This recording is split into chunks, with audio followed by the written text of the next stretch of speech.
نحمده ونصلي على رسوله الكريم اما بعد فاعوذ بالله من الشیطان الرجیم بسم اللہ الرحمن الرحیم۔ معزز حاضرین اور محترم ناظرین و سامعین، السلام علیکم ورحمۃ اللہ وبرکاتہ۔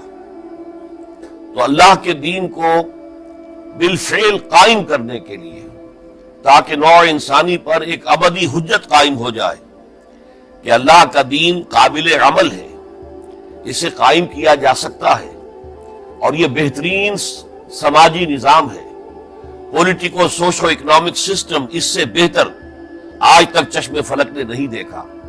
یہ حجت قائم کرنے کے لیے جن حضرات نے اپنی جانوں کا نذرانہ پیش کر دیا، گویا کہ وہ اللہ کے گواہ قرار پائے، ان کے لیے لفظ شہید استعمال کیا گیا کہ جب اللہ کا دین جزیرہ نماء عرب میں قائم ہو گیا، اور گویا کہ ہم کہہ سکتے ہیں کہ انقلاب محمدی علی صاحب الصلاۃ والسلام کی تکمیل ہو گئی، تو جیسے کہ ہر انقلاب کے ساتھ ہوتا ہے، اس کے بعد کچھ کاؤنٹر ریولوشنری موومنٹ شروع ہوئی۔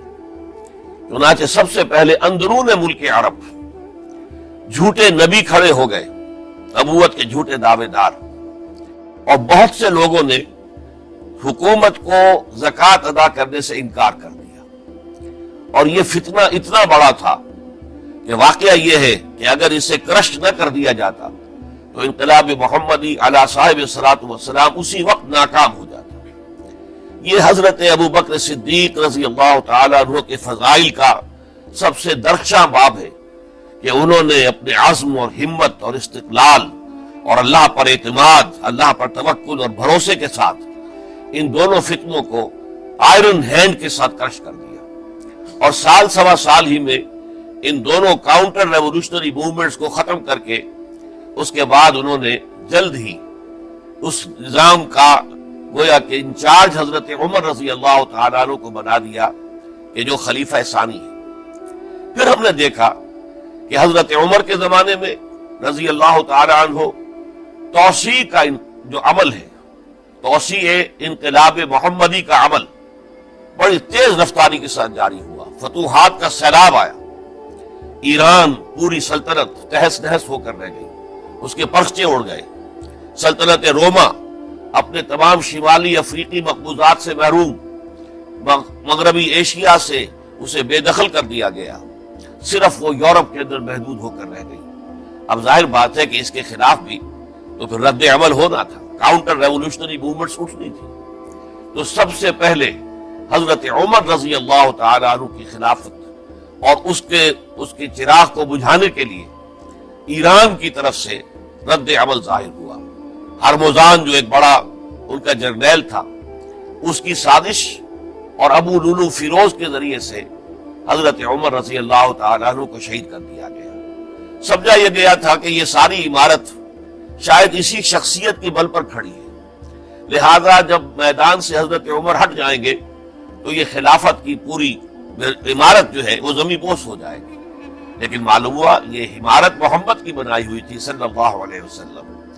کھنڈر بتا رہے ہیں عمارت عظیم تھی، بڑی عظیم عمارت تھی جو حضور نے تعمیر کی تھی، لہذا حضرت عمر کی شہادت سے کوئی فرق واقع نہیں ہوا۔ حضرت عثمان رضی اللہ تعالیٰ عنہ آ گئے میدان میں، اور میں بتا چکا ہوں آپ کو کہ ان کے میں دور خلافت کے جو 12 سال ہیں، ان میں سے پہلے 10 سال بالکل حضرت عمر فاروق رضی اللہ تعالیٰ عنہ کی خلافت کے دور کی مثال ہے۔ اسی تیزی کے ساتھ انقلاب جو ہے آگے بڑھ رہا تھا، فتوحات کا دائرہ پھیل رہا تھا، اور اندرون ملک پورا امن، سکون، اطمینان اور چین تھا۔ لیکن ان کی دور خلافت کے آخری دنوں میں اب یہودیوں کی طرف سے رد عمل اور ایک کاؤنٹر ریولوشنری موومنٹ عبداللہ ابن سبا کے ذریعے سے، کہ جس نے اسلام کا لبادہ اوڑھا اور منافقت کے پردے کے ساتھ وہ عالم اسلام میں داخل ہوا، اور اس نے چونکہ دیکھ لیا کہ پرانی چپقلش ہے، پرانی چشمک ہے جو قریش کے 2 بڑے قبیلوں کے مابین یا 2 بڑے گھرانوں کے مابین چلی آ رہی تھی، بنو ہاشم، بنو امیہ۔ تو پہلے 2 خلفاء جو تھے وہ نہ بنو ہاشم سے تھے نہ بنو امیہ سے تھے۔ حضرت ابو بکر صدیق بنو تیم سے تھے، حضرت عمر بنی عدی میں سے تھے، لیکن حضرت عثمان اب بنو امیہ میں سے تھے۔ اس کو انہوں نے گویا کہ دکھتی رگ بنا کر پکڑا اور پروپیگنڈا شروع کیا کہ خلافت تو بنو ہاشم کا حق ہے، کیونکہ حضور ہاشمی تھے صلی اللہ علیہ وسلم، تو گویا کہ عثمان غاصب ہے رضی اللہ تعالی عنہ، بلکہ ان سے دونوں پہلو جو تھے حضرت عمر اور حضرت ابو بکر وہ بھی غاصب ہیں۔ اس کے ساتھ ہی فتنے کی مختلف شکلیں انہوں نے شروع کی۔ یہ الفتنۃ الکبریٰ کہلاتا ہے ہماری تاریخ میں، عظیم ترین فتنہ، جس کے نتیجے میں حضرت عثمان رضی اللہ تعالیٰ عنہ شہید ہو گئے۔ اور ان کی شہادت کے بعد اگرچہ خلافت حضرت علی رضی اللہ تعالیٰ عنہ کے ہاتھ میں آئی، لیکن یہ کہ باہمی خانہ جنگی کا وہ سلسلہ شروع ہوا جو حضرت علی کے دور خلافت جو 5 سالوں پر مشتمل ہے، اس کے دوران مسلسل خانہ جنگی رہی۔ ایک طرف شیعان علی تھے، دوسری طرف شیعان عثمان آ گئے، جو حضرت عثمان رضی اللہ تعالیٰ عنہ کے قتل کے قصاص کے مطالبے کو لے کر سامنے آئے۔ جنگ جمل ہوئی، ایک رات میں 10,000 مسلمان شہید ہوئے۔ جنگ صفین میں 74,000 مسلمان شہید ہوئے۔ جنگ نہروان میں پھر 4,000 مسلمان شہید ہوئے۔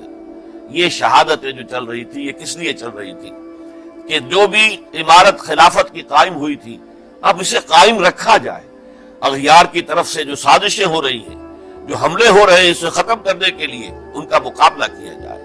تو یہ اور اس کا یہ دور ختم ہوتا ہے حضرت علی کی شہادت پر رضی اللہ تعالی عنہ۔ اور یہ بات نوٹ کر لیجئے کہ حضرت علی کو شہید کرنے والے وہ خارجی تھے۔ عبد الرحمن ابن ملجم خارجی طبقے سے تعلق رکھتا تھا، جو پہلے حضرت علی کے لشکر میں شامل تھے، لیکن جب حضرت علی نے رضی اللہ تعالی عنہ تحکیم اور ثالثی کی تجویز قبول کر لی تو وہ ناراض ہو گئے کہ اللہ تعالیٰ ہی ہے حاکم اور حکم، ان الحکم الا للہ، یہ انسانوں کو حکم کیوں بنا لیا گیا؟ اور اس میں اتنی شدت اختیار کی کہ وہ علیحدہ ہو گئے، اس لیے انہیں خوارج کہا گیا۔ انہوں نے رائے یہ قائم کر دی جو مسلمان کبھی کوئی گناہ کبیرہ کا ارتکاب کرے گا وہ کافر قرار پائے گا، جب کافر ہوگا تو گویا کہ مرتد ہے تو واجب القتل، اس کا مال، اس کی عزت سب مباح ہے۔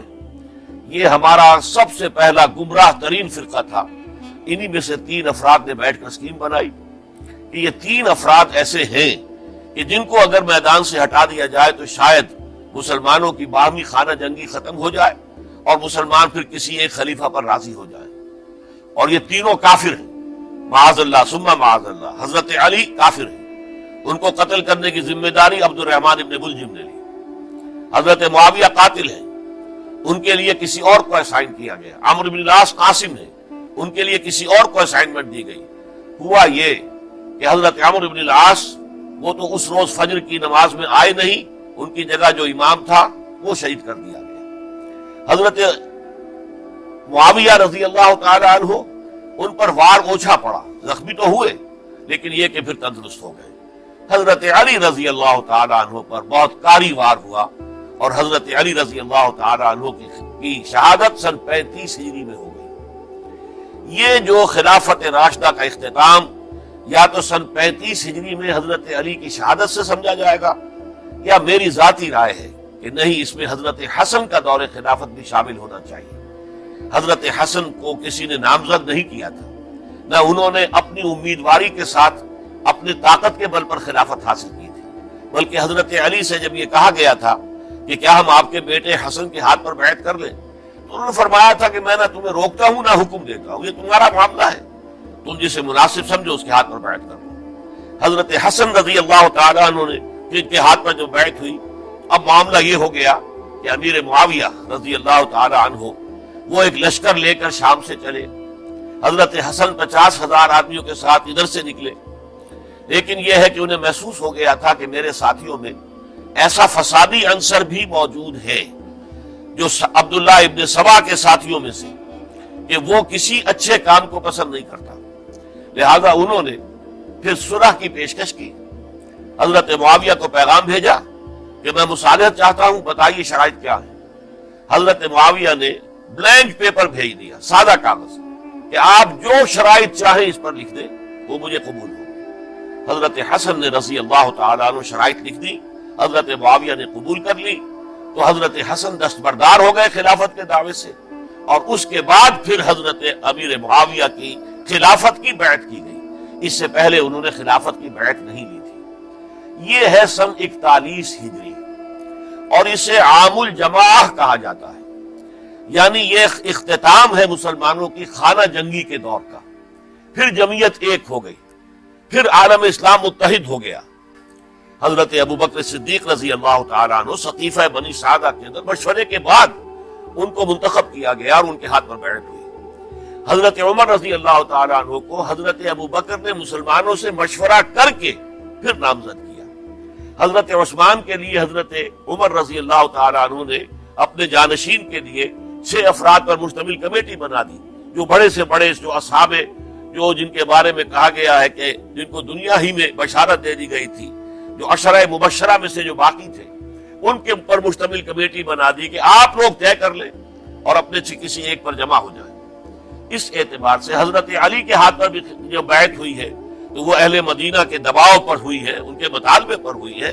حضرت علی خود جو ہے وہ خلافت کے مدعی نہیں تھے، بلکہ انکار کرتے رہے، چونکہ فتنے کا دور تھا۔ حضرت عثمان شہید ہوئے تھے، مسلمانوں کے دل زخمی تھے۔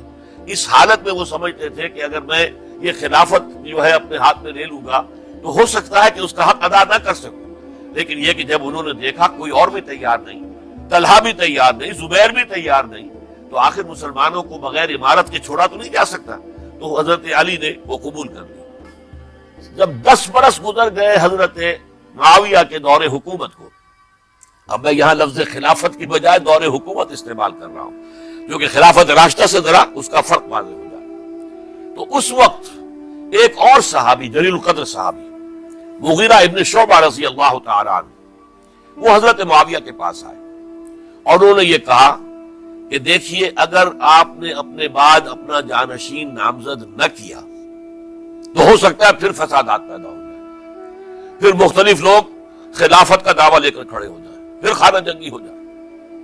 5 برس کی خانہ جنگی میں 1 لاکھ سے زیادہ مسلمان شہید ہو چکے ہیں، قتل ہو چکے ہیں، ہلاک ہو چکے ہیں۔ اب دوبارہ وہی دور نہ آ جائے، لہذا آپ اپنا جانشین نامزد کر دیجیے۔ امیر معاویہ ریلیکٹنٹ تھے، لیکن انہوں نے دلائل دیے، دلائل مضبوط تھے۔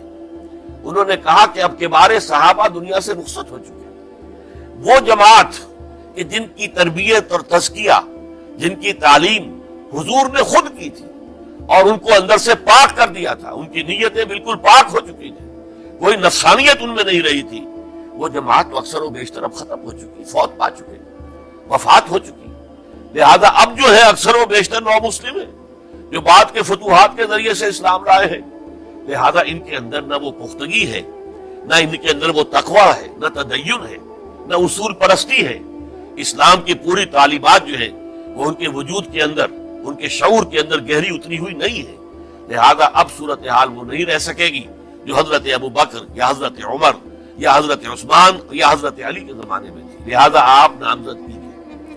لہذا انہوں نے یہ مشورہ دیا اور پھر امیر معاویہ نے اس مشورے کو قبول کر لیا اور یزید کی ولی عہدی کا اعلان کر دیا۔ یہ بالکل مڈل ہے، حضرت امیر معاویہ کے دور خلافت کا درمیان، یہ 10 سال جب ہو گئے تھے حضرت امیر معاویہ کی خلافت کو یا حکومت کو، تب یہ معاملہ پیش آیا اور یزید کے ہاتھ پر یہ بیعت ولی عہدی تمام جو بھی مختلف گورنرز تھے ان کے ذریعے سے کہہ دیا گیا اپنے اپنے علاقے کے لوگوں سے بیعت لے لو۔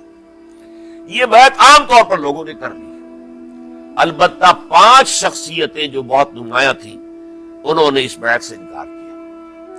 ان میں کون تھے ذرا نوٹ کیجئے۔ حضرت ابوبکر فوت ہو چکے، ان کے بیٹے عبد الرحمن ابن ابی بکر۔ حضرت عمر فوت ہو چکے، ان کے بیٹے عبداللہ ابن عمر۔ حضرت زبیر فوت ہو چکے، ان کے بیٹے عبداللہ ابن زبیر۔ حضرت عباس فوت ہو چکے، ان کے بیٹے عبداللہ ابن عباس۔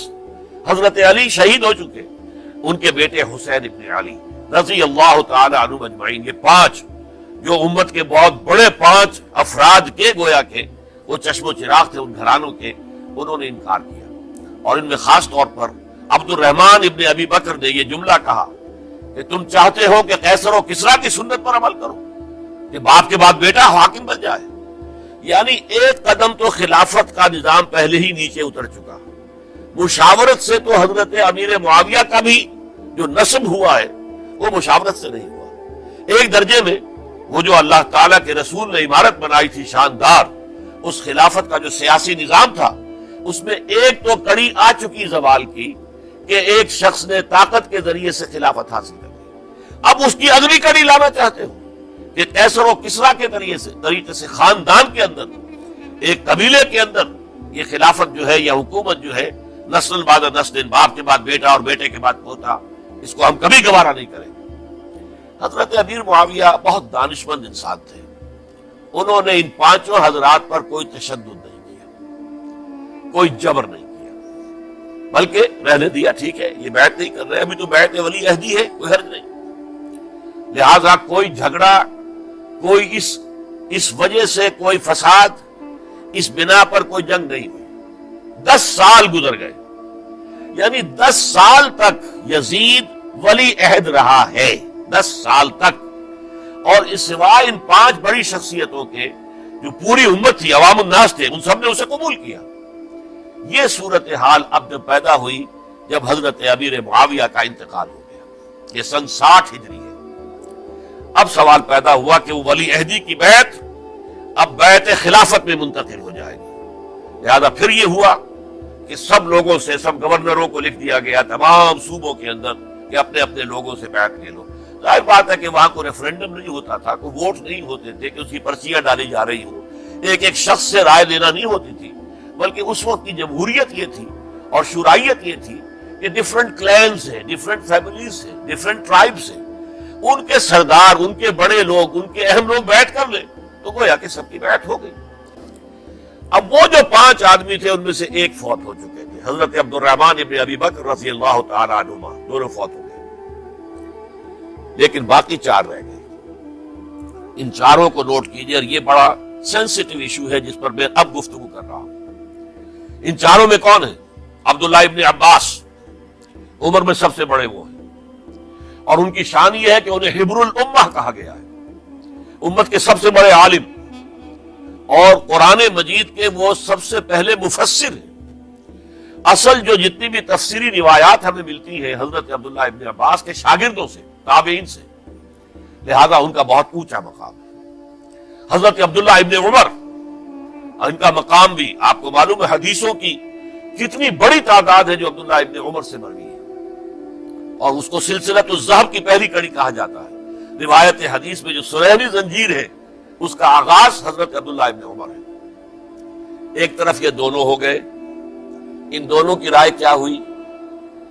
اگرچہ کام غلط ہوا ہے، یہ اس طریقے سے قیصر و کسریٰ کی روایت پر عمل کرنا غلط ہے، لیکن یہ اتنی بڑی غلطی نہیں ہے کہ اس کی وجہ سے باہمی جنگ و جدال ہو، خوریزی ہو، ایک دوسرے کی گردنیں کاٹی جائیں اور فتنہ و فساد پیدا کر دیا جائے۔ لہذا انہوں نے یزید کی بیعت کر لی۔ 2 حضرات رہ گئے، یہ نسبتاً نوجوان ہیں، ان دونوں کی پیدائش ہجرت کے بعد ہوئی ہے۔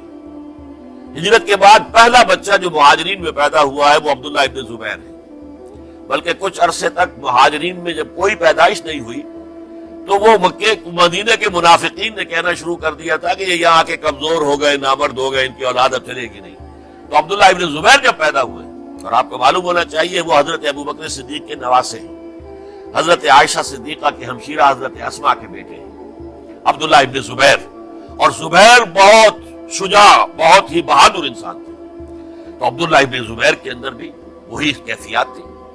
انہوں نے کہا نہیں، اس غلطی کو ہم برداشت نہیں کریں گے، خورزی ہوتی ہے تو ہو، لیکن ہم اسلامی نظام کو نیچے اترتا ہوا نہیں دیکھ سکتے۔ حضرت عبداللہ ابن زبیر کی رائے ہوئی we have to challenge، ہم مقابلہ کریں گے، ہم اسے پیسیولی قبول نہیں کریں گے۔ انہوں نے بیعت سے انکار کیا اور مدینہ چھوڑ کر مکے جا کر حرم کے اندر پناہ گزین ہو گئے۔ یہی معاملہ حضرت حسین ابن علی رضی اللہ تعالی عنہما کا تھا، وہ بھی نہایت شجاع، نہایت جری، نہایت بہادر۔ انہوں نے بھی کہا کہ یہ غلط قیصر و کسریٰ کی روایت جو شروع ہو رہی ہے اسے ہم نے ریزسٹ کرنا ہے اور اسے ہم آگے نہیں چلنے دیں گے۔ ان پر بھی جب دباؤ ڈالا گیا کہ بیعت کرو تو وہ کچھ وقت مان کر، کہ دیکھیے میں ایسا شخص نہیں ہوں کہ تنہائی میں علیحدہ کمرے میں بیٹھ کر بیعت کرو، جب عمومی بیعت لوگے تم سب سے تو میں بھی آ جاؤں گا، اس وقت لوگ فیصلہ کریں گے۔ تو بس اس وجہ سے پھر وہ گورنر جو تھا اس وقت مدینے کا، اس سے اجازت لے کر آ گئے اور راتوں رات وہاں سے نکل کر وہ بھی مکے پہنچ گئے۔ تو اب یہ چار جو ہیں دو گروہوں میں تقسیم ہو گئے، 2+2۔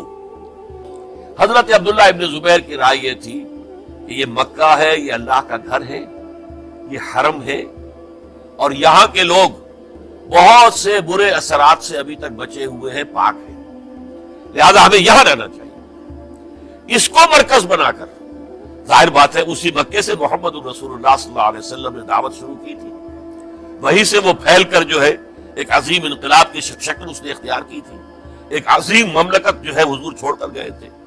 تو ہمیں مکے میں رہ کر ہی اپنی تحریک شروع کرنی چاہیے۔ حضرت حسین کے پاس پیغام آ رہے تھے کوفے سے، کیونکہ کوفے کو حضرت علی نے دارالخلافہ بنا لیا تھا، اور وہاں سمجھا جاتا تھا کہ حضرت علی کے ہمدرد اور حضرت شیعان علی جنہیں ہم کہیں، ان کے ساتھی ہم خیال یہ لوگ ہیں کثرت کے ساتھ، اور وہاں سے اب خطوط کا تانکا شروع ہو گیا، آپ یہاں آئیے، ہم بےتاب ہیں، آپ کا استقبال کریں گے، آپ کے ہاتھ پر بیعت کریں گے، تاکہ یہ جو قیصر و کسریٰ کی سنت شروع ہو رہی ہے اس کو روکا جا سکے۔ تانکا بنا ہوا ہے خطوط کا۔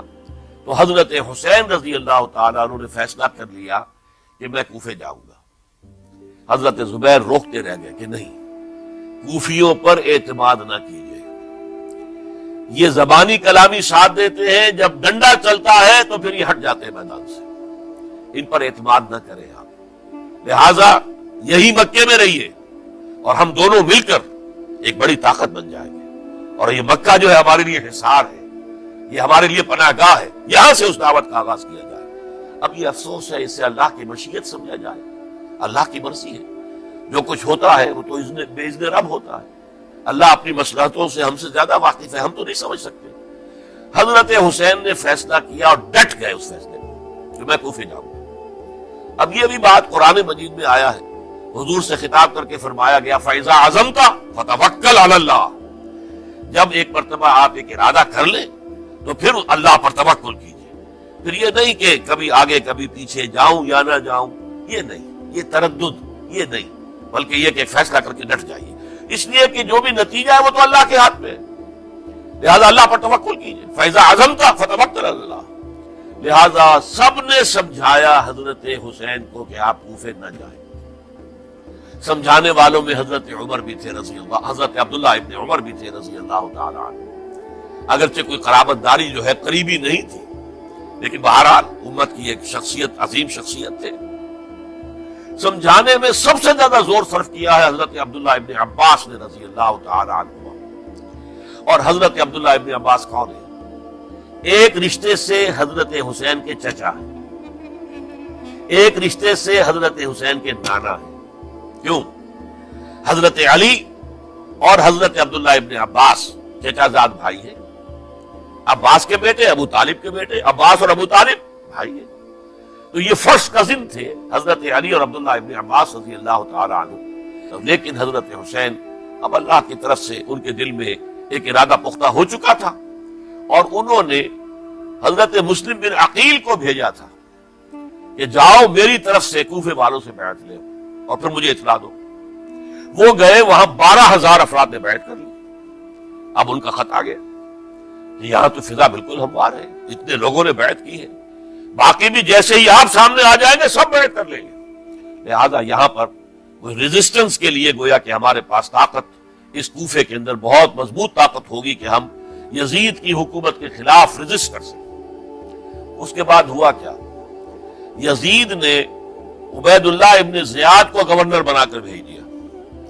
یہ شخص تھا بہت ڈنڈا چلانے والا، اس نے سختیاں شروع کی تو بہت سے لوگ اس بیعت سے تائب ہو گئے، لیکن مسلم بن عقیل وہ میدان میں آئے اور ان کے ساتھ ہزاروں آدمی آ گئے جنہوں نے بیعت کی تھی، ابھی تک بیعت پر قائم تھے، اور انہوں نے گورنر کے گھر کا گھیراؤ کر لیا۔ گورنر کے ساتھ 30-40 آدمی تھے کل، وہ چھتوں پر چڑھ گئے، وہاں سے پتھراؤ کیا، اور وہاں سے جو 30-40 آدمی کوفے کے تھے ان سے کہا تم اپنے اپنے لوگوں کو کہو کہ چلے جائیں واپس یہاں سے۔ انہوں نے اوپر سے کہنا شروع کیا، ڈرایا، بہت خوفناک نتیجہ نکلے گا، اب عبید اللہ ابن زیاد تم سب کو ہلاک کر دے گا، ایک ایک کر کے بھیڑ چھٹتی چلی گئی اور صرف چند افراد رہ گئے، اور اس کے نتیجے میں حضرت مسلم بن عقیل شہید کر دیے گئے، بلکہ ایک شخص خانی نے انہیں پناہ دی تھی کوفے میں، ان کو بھی قتل کر دیا گیا، شہید کر دیا گیا۔ اس پر یہ ہے کہ انہوں نے ایک شخص کے ذریعے سے پیغام دیا قتل کیے جانے سے پہلے کہ دیکھو میرا تو وقت آگے آیا، میں تو اب قتل ہو جاؤں گا، شہید کر دیا جاؤں گا، تو میرا پیغام حسین تک پہنچا دو رضی اللہ تعالی عنہ کہ یہاں یہ بغاوت ہو گئی۔ لوگوں نے، کوفیوں نے، الکوفی لا یوفی، کوفی جو ہے وہ پورا نہیں کرتا اپنے عہد کو اور وفا کو، اس کا ایک ثبوت ہمیں مل گیا ہے، یہ سب کے سب منحرف ہو گئے بیعت سے، آپ جہاں تک آ گئے وہاں سے واپس چلے جائیں۔ جب حضرت حسین کے پاس یہ پیغام پہنچا اور انہوں نے ارادہ کیا کہ ٹھیک ہے یہ تو حالات بدل گئے، لہذا واپس چلنا چاہیے، شاید عبداللہ ابن زبیر کی رائے ہی صحیح ہے، ہمیں مکے ہی میں بیٹھ کر کام کرنا چاہیے، لیکن اب جو ہے عرب کا ایک خاص مزاج ہے۔ حضرت مسلم بن عقیل کے بیٹے آڑے آ گئے، اب ہم اپنے باپ کے خون کا قصاص لیے بغیر نہیں جائیں گے، اور حضرت حسین رضی اللہ تعالیٰ عنہ بامروت انسان، شریف النفس انسان، کیسے ممکن تھا غیرت مند غیور انسان وہ کیسے ان کی بات کو رد کر دیتا؟ لہذا اچھا چلو چلتے ہیں کوفے کی طرف، آگے بڑھتے چلے گئے، کربلا میں پہنچ گئے، جو کچھ وہاں ہوا ہے پھر آپ کو معلوم ہے۔ اس میں یہ بات ہے پہلے 1000 کا لشکر بھیجا تھا عبید اللہ ابن زیاد نے، اس پر حضرت حسین رضی اللہ تعالیٰ عنہ نے جو باتیں کہیں وہ کچھ اثر انداز ہو گئے۔ ان کا افسر جو تھا حر بن یزید تمیمی، وہ بعد میں حضرت حسین کا حامی ہو گیا، اور حضرت حسین کے ساتھ ہی اس کو بھی شہادت نصیب ہوئی۔ سعد جو ہے ان کا بیٹے، یہ عمر جو ہے، یہ اب ایک بڑے صوبے کا گورنر بھی تھا، اس وقت 4000 آدمی دے کر بھیجا، وہ بھی نرمی کرتا رہا، اس نے کوئی تشدد نہیں کیا، اس کے اندر بہرحال اپنے عظیم باپ کے خون کا کچھ اثر تھا، لیکن یہ کہ پھر ابن زیاد کو اطلاع مل گئی کہ عمر ابن سعد جو ہے وہ تو لے تو لال کر رہا ہے، حملہ نہیں کر رہا، قتل نہیں کر رہا، بلکہ یہ کہ وہ تو اس راستہ بھی دینے کے لیے تیار ہے کہ نہ مدینے کی طرف جائیے اور نہ آپ مکے کی طرف جائیے، نہ کوفے کی طرف جائیے، بلکہ آپ چاہے تو دمشق چلے جائیں، یزید سے اپنا معاملہ کر لیں۔ اس پر ابن زیاد نے پھر وہاں سے خط لکھا ہے، میں نے تمہیں اس کام کے لیے بھیجا تھا، میں نے تمہیں حکم دیا تھا حسین سے میری بیعت لو، یعنی میری بیعت کے ذریعے یزید کی بیعت لو، اور اسے پکڑ کر لا کر میرے سامنے پیش کرو۔ لہذا پھر اس نے ایک بہت خوخار شخص کو زیادہ فوج دے کر بھیجا ہے، اور وہ جو ہے اس نے آ کر جو ہے شمر نے پھر اس نے فیصلہ کن معاملہ کیا۔ حضرت حسین رضی اللہ تعالیٰ عنہ نے ان دنوں میں جو وہاں گزرے، جتنے بھی کوفی آئے ہوئے تھے نا، اکثر و بیشتر تو کوفے کے لوگ تھے، ان سے کہا کہ میں خود نہیں آیا، تم نے مجھے بلایا تھا، اے فلاں ابن فلاں کیا تم نے مجھے خط نہیں لکھا تھا کہ آؤ؟ اے فلاں ابن فلاں کیا تم نے مجھے پیغام نہیں بھیجا تھا کہ یہاں تشریف لائیے؟ اور دیکھو میرے پاس تمہارے خطوط موجود، وہ ایک تھیلا جس میں کہ خطوط ہے وہ بھی لا کے میدان میں رکھ دیا۔ یہ حضرت حسین رضی اللہ تعالیٰ عنہ کی شرافت اور اپنی صاف دلی، کوئی اس کے اندر عیاری نہیں تھی ان کے اندر، معاذ اللہ ثم معاذ اللہ، لیکن یہ کہ اس کا نتیجہ اچھا نہیں نکلا۔ نتیجہ کیا نکلا؟ اب انہیں پتا چل گیا کوفیوں کو، اگر اب حسین زندہ دمشق پہنچ گئے یزید کے پاس تو یہ ہم سب کا بھاڑا پھوڑ دیں گے، ہماری شامت آ جائے گی، لہذا اب تو کسی صورت انہیں زندہ نہیں رہنے گے۔ ایک بڑا اہم واقعہ نوٹ کر لیجیے اس کو، اس لیے کہ حضرت حسین نے ایک ایک کا نام لے کر اے فلاں ابن فلاں، اے فلاں ابن فلاں، اے فلاں ابن فلاں، کیا تم نے خط نہیں لکھا تھا؟ کیا تمہارا پیغام نہیں تھا؟ اب انہوں نے دیکھا کہ یہ بہانہ اگر یزید کے ہاں جا کر پھوڑ دیا گیا تو پھر ہماری خیر نہیں ہوگی۔ یہی وجہ ہے حضرت حسین کو شہید کرنے کے بعد، یہ نوٹ کر لیجئے، 72 آدمی تھے کل، جس کو کہہ لے لشکر حضرت حسین کا رضی اللہ تعالیٰ، ان میں سے 20 خاندان بنی ہاشم کے چشم و چراغ تھے، بڑی بہادری سے لڑے، بڑی بہادری سے لڑے، ایک ایک نے لڑ کر جان دی ہے، بہت سو کو مارا ہے۔ یقاتلون فی سبیل اللہ فیقتلون ویقتلون، قتل کر بھی رہے تھے، قتل ہو بھی رہے تھے، ایک ایک کر کے قتل ہو رہے تھے، شہید ہو رہے تھے۔ 20 جو ہے خاندان بنی ہاشم میں سے شہید ہوئے ہیں۔ حضرت حسین رضی اللہ تعالیٰ عنہ کا ایک بہت ہی انفنٹ چھوٹا بچہ وہ بھی شہید ہوا ہے۔ باقی سب مرد، تمام مرد، سوائے ایک حضرت حسین کے بیٹے حضرت علی بن حسین زین العابدین کہلائے بعد میں، وہ بیمار تھے، وہ جنگ میں حصہ نہیں لے سکتے تھے، وہ بچ گئے صرف۔ اچھا، حضرت حسین شہید ہو گئے، یہ ہے 10 محرم الحرام سن 61 ہجری۔ کیا مطلب ہے؟ حضور کے انتقال کے ٹھیک 50 برس بعد، سن 11 ہجری میں حضور کا انتقال، اور سن 61 ہجری میں حضور کے نواسے، اور جن کے بارے میں حضور نے فرمایا سیدہ شباب اہل الجنہ، حضرت حسین شہید کر دیے گئے۔ اور اس کے بعد اس لشکر نے خیموں کو آگ لگا دی۔ یہاں نکتہ سمجھ لیجیے، آگ کیوں لگائی؟ انہیں معلوم تھا ہمارے خلاف ڈاکومنٹری پروف موجود ہے وہاں پر، وہ ہمارے خطوط کے تھیلے وہاں موجود ہیں، اگر وہ باقی رہ گئے تو ہماری شامت آ جائے گی، ہمیں کون بچائے گا؟ ورنہ ظاہر بات ہے کہ اگر تو وہ دشمنی کے انداز میں بات ہوتی تو خواتین کی بھی بے حرمتی کی گئی ہوتی، لیکن نہیں، کسی نے، ظاہر بات ہے کہ خانوادہ نبوت کی کسی خاتون کی بے حرمتی نہیں کی، قطعاً نہیں کی، قطعاً نہیں کی، قطعاً نہیں کی، لیکن خیمے جلانا ان کی ضرورت تھی تاکہ وہ ریکارڈ جو ہے ان کا وہ تلف ہو جائے، سارے خطوط جو ہے وہ جل جائیں تاکہ ان کے خلاف ثبوت باقی نہ رہے۔ یہ عظیم سانحہ کربلا ہے۔